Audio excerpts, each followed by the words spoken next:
Hello everybody, today I'm filming my annual 2025 book recap, or my annual yearly book recap.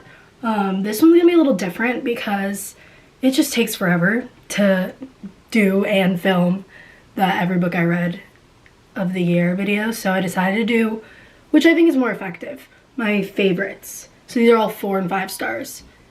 4 and 5 star reads from this past year, so very excited. Here she is, the thumbnail. Anyway, here are all my 4 and 5 star reads of 2025.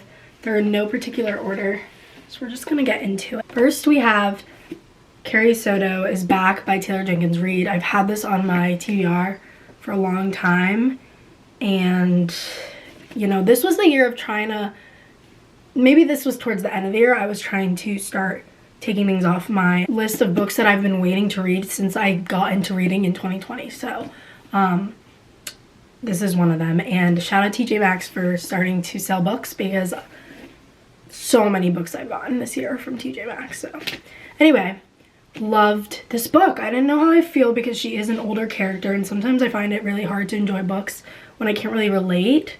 Like I'm 22 and like this character's like 40. But wow, honestly, like, you hate Carrie, but then you grow to like love her determination and like you understand her. And romance is like a subtle plot. I did like it. It's with like this also like retired player. Basically this book is about Carrie Soto, who is a famous tennis player. She's like gone all these wins like Grand Slams and US Open and blah blah blah, and she has to retire because she hurts her knee, I think.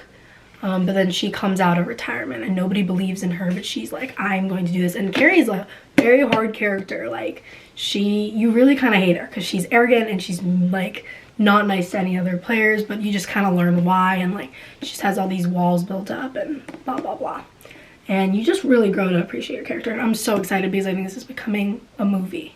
So I think it'll be really good. I think Serena Williams might be producing it, but she trains with this other out of retirement character named Bowie. I think it's Bowie. And he's kind of like a softer version of her, but also like, also known to be annoying. I don't really remember. Very good. Also a good like dynamic between her and her dad, because that's an important part. Her coach is her dad, so lots of like interesting family dynamics. It also talks about grief, but yeah, I think I gave this 4 stars. Next we have, literally I think this is one of the top books of 2025, and I understand why. The Wedding People. It was a summer read. I think I gave it 4 stars, and it is by Allison Espach. It's set in Rhode Island, in Newport, Rhode Island, which is basically where I'm from. So that was just magical. I read it like at the beach here in Newport, and it was like, honestly, like such a good experience. Another one where the character's like 40 years old. So I was like, I don't know, but like the setting was great and just like a really good, it's kind of dark, but it's also like, I don't explain it. Like, it's not a happy summer read.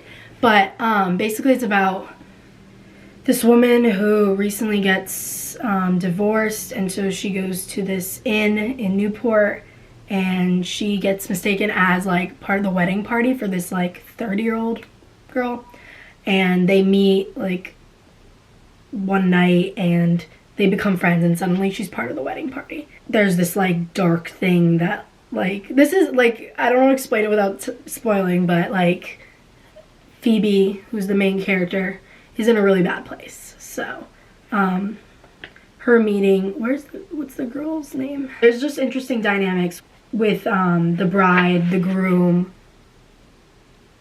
the groom's brother or best friend or something. Lila, that's her name, that's the bride's name. You just kind of see a really good like unexpected friendship with Lila and Phoebe, and it's also just very real and raw, and I really loved Allison Espach's writing, so very good. Then we have a surprise book that I didn't think it would be this good because it's not very popular, but it's called All at Once by Katharina B. It's set in Spain. And I was mad because I was like, I didn't read this when I was studying abroad in Spain, but that's okay. It's about a girl named Jasmine, and she hasn't experienced a lot of different things. She's 25. She's like not her first kiss, and like romance is kind of something she hasn't had much experience with. And she ends up being able to go with her college crush, Enrique, to his family's resort in Marbella, Spain. So unrealistic, but like somehow. Anyway,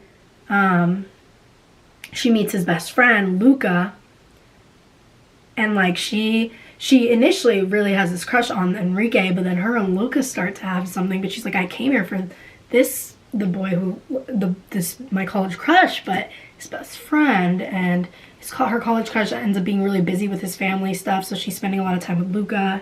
And I don't know, it's a good like coming of age in your 20s. Found it very relatable, you know, if you, what you heard, if you relate to that. Lots of little things I don't really want to go through, but like, yeah, I opened up, was kind of good. It says, you're standing right there, yet everyone keeps walking right past you, as if you're wearing an invisible cloak that's blocking you from their orbit. Wondering when it's my turn to fall in love. So if you're into that, yeah, this was really good. 4 stars. And we have our annual Carly Fortune summer book. This is One Golden Summer. We got the sequel to Every Summer After, and that's also being adapted to a TV show, and I just saw pictures. I'm so excited. It's gonna be so good. So it's about basically Every Summer After is kind of basically Summer I Turned Pretty. 2 brothers, 1 girl, live right near each other. It's Sam is the girl, Percy is the younger brother, and the older brother is Charlie. So this is Charlie's story, and it's set when they're like 30, I think. It focuses on Alice, who always spent the summer at her nan's college, but she ends up going back to stay with her nan in the cottage and take care of her. And Charlie also is back, and he lives across the lake. So she's always seen Charlie, and there's a significant meaning to the cover. I won't spoil it, but she's always seen Charlie, Percy, and Sam like playing around all growing up, and she wanted to be part of that friend group, but she never did. But yeah, honestly, yeah, so good. I really loved Charlie and Alice's story. So hopefully this gets somehow incorporated into the show early on, or maybe we just see her in the back, like, since they never interacted. But so cute. I think I gave this 4 stars too. There's a lot of 4 stars. Here is my 5 star. No surprise, right? Sunrise on the Reaping, the very long awaited Haymitch kind of like prequel story, and my god, this book changed my life. Like, I said this about ballads, but like this book is so freaking good. Like, Suzanne Collins can do no wrong in my eyes, and I want 10 million books about her. I just never want this to end. But Haymitch's story is just literally the most devastating thing ever. Like, if you thought ballads was the saddest Hunger Games story, no, you're wrong. Haymitch is it. Haymitch is the worst. Like, yeah, I cried. I fell in love with Haymitch. I'm so excited to see Joseph Zada play him, because he's just perfect, and he was in We Were Liars, another book adaptation.